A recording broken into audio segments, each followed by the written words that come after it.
Terima kasih Speaker. Soalan saya soalan 5. Yang Berhormat Menteri Dalam Negeri untuk menjawab.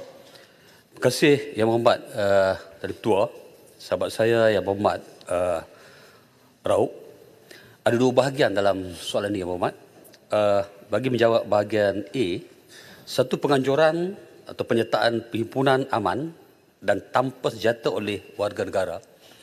Undang-undang yang diguna pakai adalah berpandukan kepada Akta Perhimpunan Aman 2012, Akta 736.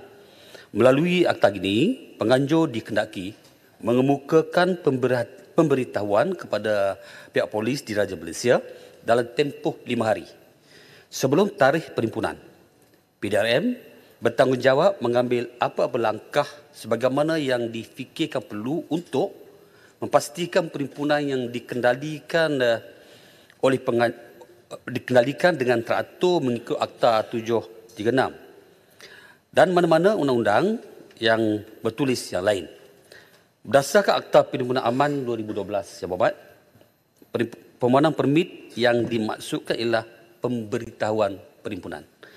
Untuk maklum yang berhormat, pemberitahuan perhimpunan di bawah Seksyen 9-1 Akta 736 perlulah memenuhi keperluan yang telah ditetapkan di bawah Seksyen 10 Akta 736. Antaranya adalah melengkapkan borang pemberitahuan yang mengandungi butiran perhimpunan, anggaran jumlah peserta dan individu yang dilantik oleh penganjur untuk memastikan perhimpunan berjalan dengan teratur dan memenuhi syarat-syarat sebagaimana yang ditetapkan.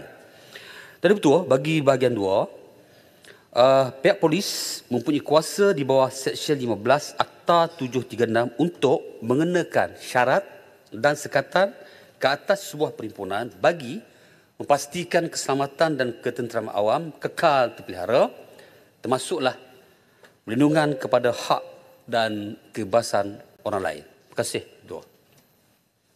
Soalan tambahan Yang Berhormat Raub. Soalan tambahan saya adalah pada hari bulan 7 September 2024, sekumpulan pekebun durian Raub ingin mengadakan perhimpunan aman dan telah serahkan notis perhimpunan 8 hari sebelum perhimpunan.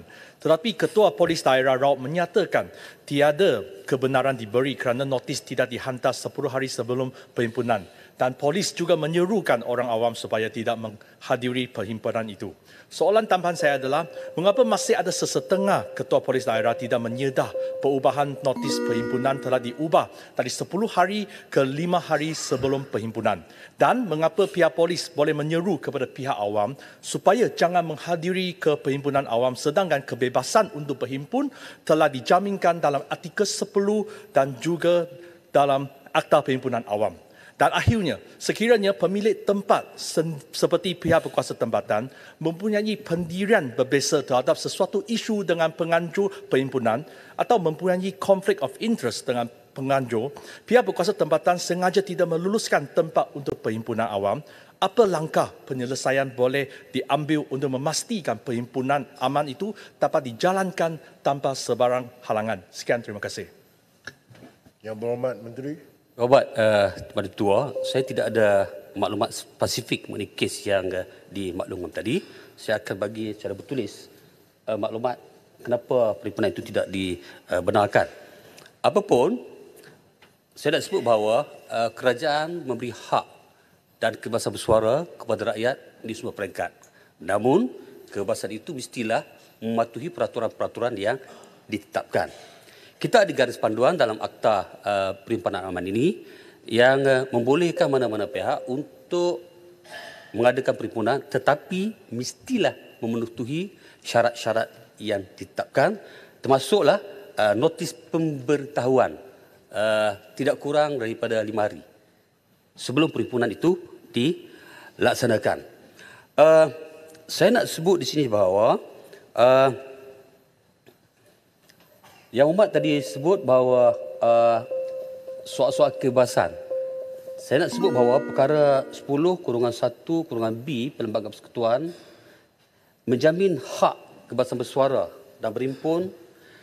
Dia bukanlah bersifat absolut, yakni bersifat mutlak. Perkara 10-2-B menggariskan bahawa Parlimen boleh melalui undang-undang mengenakan ke atas hak yang diberi oleh perenggan B, kurungan B fasa 1, apa-apa sekatan yang dapati perlu dan sesuai manfaat demi kepentingan keselamatan persekutuan atau mana bahagiannya atau ketenteraan awam. Maksudkan Akta Perhimpunan Aman 2012 apa? Adalah berpandukan kepada perkara 10 kurungan 2 B PP ini. Ia bertujuan untuk mengekalkan ketenteraan awam dan dalam konteks perhimpunan aman, ia bagi mengelakkan kejadian yang tidak diingini berlaku semasa perhimpunan berlangsung.